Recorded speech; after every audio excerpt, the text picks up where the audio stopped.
Hola, ¿cómo estás? Aquí estamos una vez más, esta vez con homilética en la práctica. Vamos a ir a los slides rápidamente. Vamos a estar, si me lo permite, la barra de tareas, rápidamente a una vista. Presentación en diapositivas para que vos puedas ver en toda la pantalla. Nuestro Instituto Bíblico Valle de Bendición, y la materia es homilética, la prédica en la práctica. Ya hemos visto esta materia en nuestro instituto, pero hoy lo hacemos desde el enfoque de la práctica. Queremos avanzar y no quedarnos solamente con la teoría, sino que queremos poner en práctica lo que hemos aprendido. Vamos a hacer un repaso general. Que Dios te bendiga y que ilumine tu mente dándote entendimiento de los cielos para que puedas ser un gran instrumento en las manos de Dios. Yo te bendigo con toda suerte de bendiciones, guerrero, vos que estás con ese deseo en tu corazón de anunciar las buenas noticias de salvación de forma correcta, de forma eficiente, de forma eficaz, que estas herramientas que vamos a compartir hoy puedan agregar en tu vida, en tu instrucción, para que puedas ser un gran guerrero ahí en la exposición del sermón, que Dios te use con poder. Y vamos entonces al significado de homilética para poder estar empezando desde el comienzo. Vamos a hacer un leve repaso, una especie de resumen de la materia que hemos visto cuando vimos homilética con nuestros seminaristas. Así que vamos a pasar muy por encima, nombrando a la estructura principal de lo que serían las instrucciones en esta materia. Homilética, entonces, es una rama de la teología pastoral, la cual se encarga del estudio del sermón y discurso religioso. Trata de manera principal sobre la composición, reglas de elaboración, contenidos, estilos y correcta predicción del sermón. Puede decirse, por lo tanto, que la homilética es el arte y la ciencia de predicar. Es un arte. Y como todo arte, debe hacerse énfasis en la práctica, porque la práctica hace a la perfección. No dejes de anunciar las buenas noticias de salvación porque te sentís inseguro, porque sentís que te faltan herramientas, porque todavía no te sentís demasiado firme a la hora de exponer. Confía. Poné tus manos en las manos del Señor, poné tu vida en las manos del Señor y confía que el Espíritu Santo te va a guiar, te va a inspirar, se va a revelar a vos solamente por el hecho de haber obedecido a esa gran orden universal que es la de ir por todo el mundo anunciando las buenas noticias de salvación. Amén. Entonces, habiendo dicho esto, el significado de homilética, pasamos a las clases de sermones o tipos de sermones. Vamos a ver los principales, o los que yo considero principales, que son más prácticos para poder estar desarrollándolos. Tenemos el sermón textual, el sermón expositivo, el sermón temático y el sermón biográfico. Vamos a explicarlos brevemente. El sermón textual es cuando aludimos al sermón literalmente textual, al referirnos al mensaje que toma como base un texto específico, generalmente un solo versículo. Amén. Entonces, cuando vos tomás este tipo de sermón, vos elegís un texto de referencia, generalmente es un versículo, y en él enfatizás o enfocás tu sermón. Sermón expositivo, por ejemplo. Este género de sermón se desarrolla fundamentado en un pasaje bíblico. Ya es un poquito más extenso, por ejemplo, un salmo. Podemos poner el ejemplo del Salmo 133, que son poquitos versículos. Yo separo este texto completo, este pequeño pasaje bíblico, y lo expongo de forma que voy paseando por el texto del comienzo al fin. Lo voy exponiendo de forma textual, voy enfocando mi sermón en aquel texto, en aquella exposición de aquel texto que separé. No es apenas un versículo, generalmente es un texto con varios versículos. El sermón temático, por ejemplo, enfoca al sermón desde la exposición de un tema específico, algo que yo elijo. Puede ser el amor, puede ser el odio, puede ser la contraposición de los dos, el amor y el odio. Es un tema que yo elijo. La salvación, la lluvia de bendiciones, las maldiciones. Son temas que yo elijo. La ancianidad, hoy quiero hablar sobre la niñez, quiero hablar sobre el contacto de Jesús con la gente. Jesús, enfocándome en el nombre de Jesús.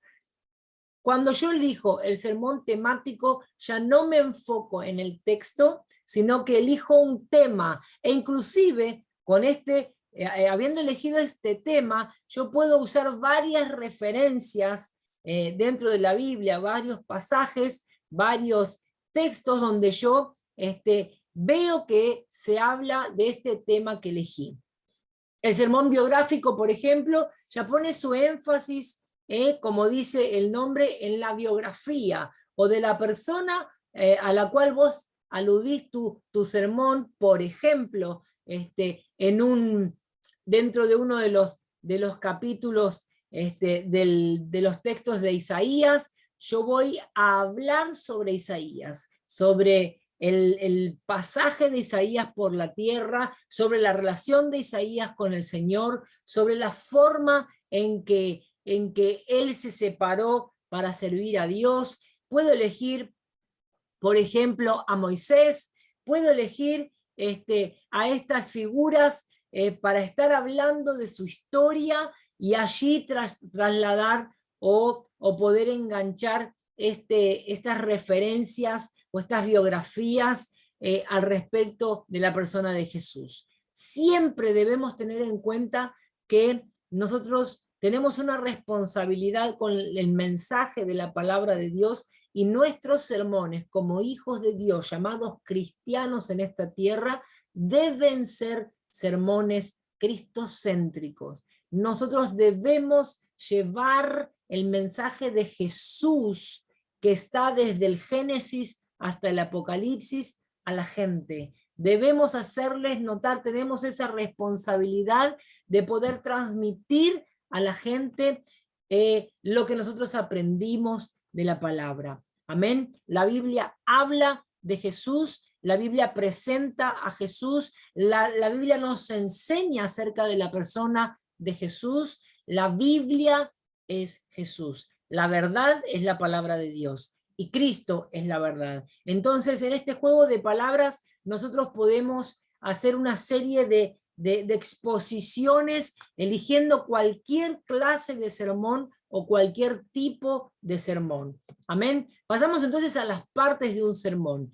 El enfoque nuestro en esta clase de homilética, recordándote que es llevarlo a la práctica. Nosotros hemos estudiado acerca de homilética, hemos, a ver si no tengo el manual aquí cerca, hemos visto manuales y manuales. De hecho, aquí cerca tengo uno de ellos. Tenemos varias referencias, cómo preparar mensajes bíblicos. Tenemos el manual de homilética que hemos compartido en la administración, fue el material principal. Manual de homilética es el que mis maestros me dieron a mí a la hora de realizar el seminario. Hemos investigado en la web, hemos sacado y comparado, por ejemplo, estas partes de acuerdo al libro, de acuerdo al apunte o al maestro que te enseñe. Tal vez alguna de las partes tenga alguna diferencia o un nombre distinto, pero la estructura de las partes de un sermón va a conservar las que hoy te presentamos en esta distribución. Tenemos al título, que puede ser el título o tema. Vos podés presentar ese título en forma de tema o darle, por ejemplo, a tu título el mismo nombre del pasaje que vos elegiste. En la introducción es el segundo punto al que deberíamos apuntar después de haber elegido el tema, o inclusive vos podés ya haber puesto un título y eso ya traerte, hacerte el gancho para que vos puedas introducir en esta introducción a la gente en lo que es el tema que has elegido. El tercero es el cuerpo del mensaje o puntos mayores. Hay gente que le da diferentes partes, por eso le pone puntos mayores. Nosotros hablamos del cuerpo del mensaje porque es en esta parte, en esa tercer parte, donde vamos a desarrollar el sermón. Vamos a distribuirlo como vos sientas en tu corazón, eligiendo los tipos de exposiciones, pero generalmente se recomienda que se dividan por lo menos en 3 partes. Por lo menos en 3 partes, para que vos puedas ir teniendo un desarrollo ordenado de la exposición de este sermón. Y la conclusión, que es la parte final, a donde vos deberías llevar a la gente, luego de haber expuesto el sermón, a una especie de reflexión, a un momento inclusive de adoración. La conclusión tiene varias herramientas que vos podés utilizar. Podrías cerrar con una pregunta, llevando a la gente a reflexionar acerca de lo que has expuesto, o estar cerrando con una alabanza que hable de este tema, que ayude a la gente a poder cerrar ese tema con broche de oro. Podés hacerlo también con el apelo, podés estar haciéndolo, invitándolos a tomar alguna decisión.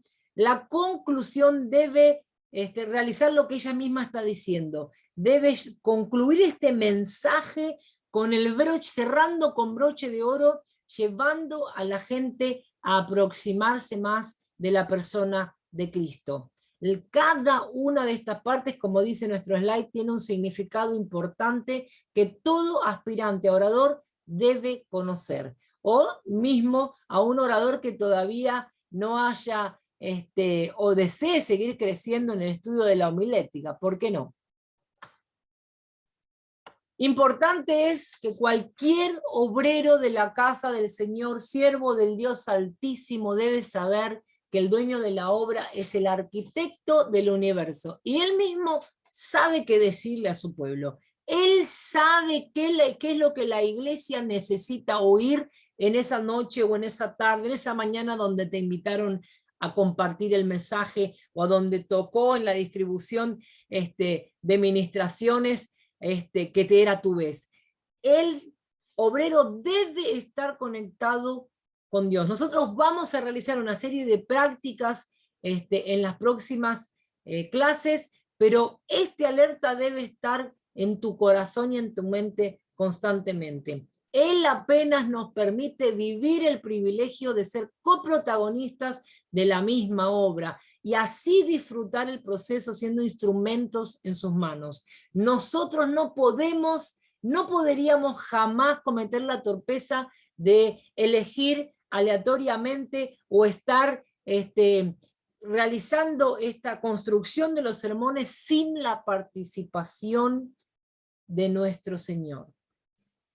Es muy importante, ahí me comí una letra, recién ahora lo estoy notando, qué importante es que vos puedas estar conectado en una vida de oración, curvándote delante de la presencia de Dios, entregándole tu vida en sus manos, declarando, usando el poder de la palabra para establecer una conexión genuina con Él, separándote para estar en un lugar quieto, un lugar donde vos puedas cambiar la atmósfera en adoración. Yo te recomiendo que antes de sentarte a armar un sermón, que vos puedas pasar un tiempo de oración, de adoración genuina delante de la presencia de Dios, si es posible a solas con Él, para que puedas derramar tu corazón delante de su presencia. Por lo tanto, un buen sermón no será excelente jamás sin la guía del Espíritu Santo, sin la revelación de nuestro Salvador acerca de su voluntad en aquel sermón. Ore, pídale a Él que se le revele y lo use. Créale a Él. Realmente Dios tiene placer en usar nuestras vidas para poder llegar a otras vidas. Así como un día Él usó a alguien que decidió entregarle su vida en las manos del Señor para que tu vida hoy esté en su presencia. Amén. Entonces, pasando el ejemplo en la práctica, te recomiendo que elijas un texto o pienses en un tema. A partir de ahora vamos a estar practicando y la tarea que quiero pasarte es para que a partir de hoy, durante toda la semana, después de tu devocional o en medio de tu devocional, que puedas estar separando un texto o pensando en un tema, meditando en la palabra mientras haces tu devocional, pidiéndole al Espíritu Santo que te inspire, que te dé un texto, que te dé un tema, que te dé un sermón para que vos puedas entregarle a su iglesia, a su pueblo. Así sea que no te llamen para predicar en ninguna iglesia, que vos puedas utilizar ese sermón para estar, ¿por qué no?, compartiéndolo en las redes. Practicá, poné en práctica el armado del sermón y la exposición del mismo para que vos puedas ir desarrollando esa capacidad de un orador con excelencia. Poné entonces en práctica lo que aprendiste. El título o el tema debe ser atractivo. Es muy importante que realmente busques la inspiración en la presencia de Dios, que puedas preguntarle al Señor cómo es que yo pongo o traigo este texto que me diste en este devocional en mi vida, cómo lo traigo a la realidad de hoy, cómo hago para compartirlo con mis hermanos. Conversá con el Señor. Él es el dueño de la obra, es el arquitecto del universo y no hay nadie mejor que Él para que pueda estar auxiliándote en este arte maravilloso que es el de anunciar las buenas nuevas de salvación. Pues su principal objetivo es captar la atención de la platea. Por eso es muy importante que te tomes tu tiempo para estar pasándolo con el Señor y que así puedas recibir su inspiración, porque en ese momento, en el título del mensaje, en el tema que vos elijas, esa va a ser tu oportunidad para captar la atención de la platea a quien le entregás ese mensaje. Pensá entonces en la introducción, pues ella debe introducir, como la palabra misma lo dice, al público en el asunto que vas a abordar, en el texto que elegiste. Así que tomate el tiempo para meditar en este tema que elegiste, en lo que vos pensaste cuando lo leíste, en lo que recibiste de parte de Dios cuando fuiste inspirado. Armá una introducción pensando en este tema, conectando ese título o ese tema con lo que vas a decirle primero a la gente. Podés hacerlo a través de una anécdota relacionada a una experiencia que vos hayas tenido, una vivencia con este asunto que vas a exponer. Podés hacerlo a través del buscar el significado de la palabra que elegiste o del tema que elegiste para exponer, compararlo con lo que la Biblia habla de eso, o con lo que el diccionario en el mundo está diciendo que significa. Busca entonces hacer una introducción también relacionada al primer punto, para que el sermón vaya teniendo una línea, que vaya siguiendo el mismo sentido, que vaya teniendo coherencia. Incluso puedes hacer la introducción a través de una pregunta, llevando a la platea a reflexionar acerca de ese asunto, acerca de las experiencias que ellos mismos hayan podido tener, no invitarlos a dialogar, porque en la exposición del sermón no es un momento de diálogo con el público. Amén. Es el momento en el que yo expongo lo que de parte de Dios recibí para la iglesia. Entonces, generalmente, o deberían ser las exposiciones de los sermones, una especie de monólogo en el que vos sos el que expone y la platea solamente escucha. Podés usar algunas herramientas para hacer interactuar, preguntándole a la gente cosas, pero la idea es que hábilmente y rápidamente sigas con el tema para no dar lugar a respuestas. Amén.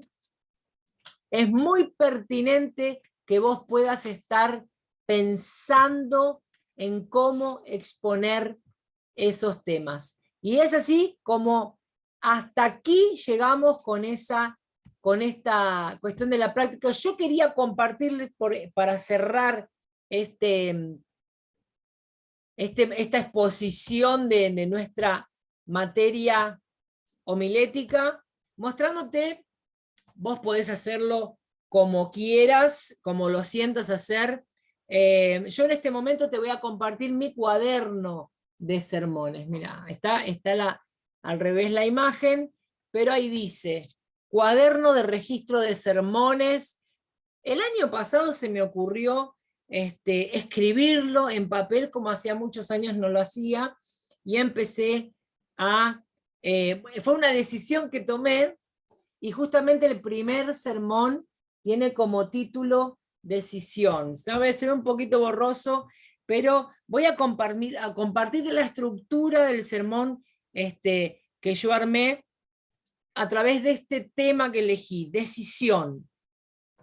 Está basado en el texto de Lucas, siempre al lado del título o el tema que vos hayas elegido, poné la referencia bíblica y tratá de durante el sermón, en cada pasaje a las partes de este sermón, que puedas estar repitiendo por lo menos la referencia bíblica, si no es el texto, porque esa va a ser una estrategia que vos tengas para estar trayendo a la memoria o incorporando en la mente de la platea esta referencia, para que ellos se vayan pensando en ese pasaje que vos le compartiste. Acordate que por más floreado que lo hagas el sermón, lo más importante no es lo que vos y yo digamos, sino lo que dice el mismo Dios. Por eso es tan importante que puedas estar repitiendo durante el desarrollo de la exposición del sermón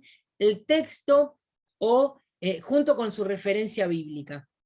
Entonces la referencia está en Lucas 9, versículo 62, y también usé como texto secundario Segunda de Crónicas 15, versículo 12.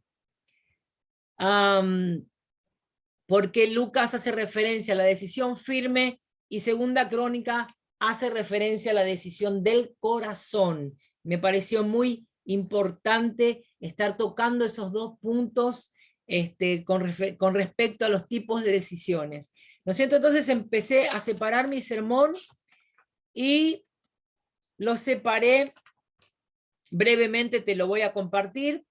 El primero, que habla de la determinación definitiva adoptada por un asunto, ¿no es cierto? El 2, firmeza, seguridad o determinación con que se hace una cosa.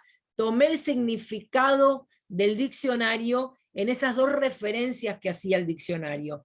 Y después me voy a lo que dice la Biblia con respecto a la decisión. Y dice, acerca de algo dudoso, Jesús nos dice, vuestro hablar sea sí, sí y no, no. Es que seamos firmes al hablar después de decidir. ¿Ok? Habla de esa firmeza en nuestras decisiones, de esa rectitud del carácter que nosotros como hijos de Dios debemos buscar, imitándolo a Cristo en cómo Él fue tomando decisiones y sosteniéndolas todo el tiempo, comenzando como la decisión principal de despojarse de su majestad, viniendo a la tierra haciéndose carne como vos y yo, y completar esa decisión que Él tomó hasta el último día, hasta la muerte y muerte de cruz, teniendo después la gloria de la resurrección. Entonces hago esa suerte de comparación en la introducción misma. Yo usé el significado de las palabras para meter a la gente en ese tema. Entonces empiezo Mi cuerpo, hablando del proceso que consiste en concretar la elección entre distintas alternativas. Cuando uno se depara con diferentes situaciones y necesita tomar decisiones. Una decisión supone un comienzo y ahí empiezo a desarrollar, hablando sobre el significado de la palabra, y como conclusión, hablo después en la última parte de lo que sería el cuerpo del mensaje, que yo decido todo el tiempo, ¿no? Primero hablo sobre el proceso de cómo consiste la toma de decisiones, la variedad de opciones en la que nos encontramos en las diferentes tomas de decisiones, y en el segundo punto hablo sobre la decisión constante y cómo nosotros necesitamos aprender a tomar decisiones correctas. Como conclusión yo hablo de Josué 1, versículo 7,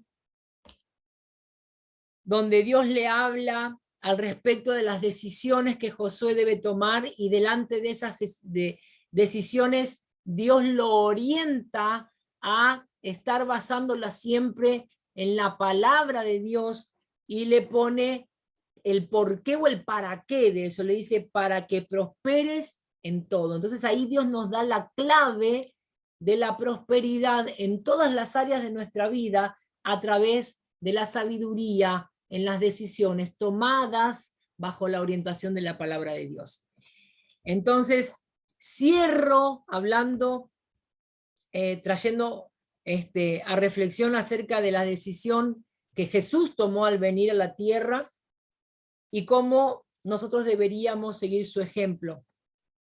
Así entonces, con este pequeño ejemplo de mi primer sermón en el año 2021, en nuestro cuadernito, para la próxima clase te voy a compartir los sermones que yo tengo en forma digital, porque también, independiente del formato que vos elijas, es muy interesante que vos puedas estar guardando los sermones, inclusive para que dentro de un tiempo vos puedas ver tu propio progreso, para que puedas tener referencia de los textos que ya utilizaste, de los temas que ya hablaste. Muchas gracias, soldado, que vos puedas ir haciendo un histórico de las palabras que el Señor ya te dio, de la inspiración, de las experiencias que tuviste en la presencia de Dios, inclusive, esto se me acaba de ocurrir, por ejemplo, entiendo como inspiración divina, sería muy interesante que vos puedas hacer alguna anotación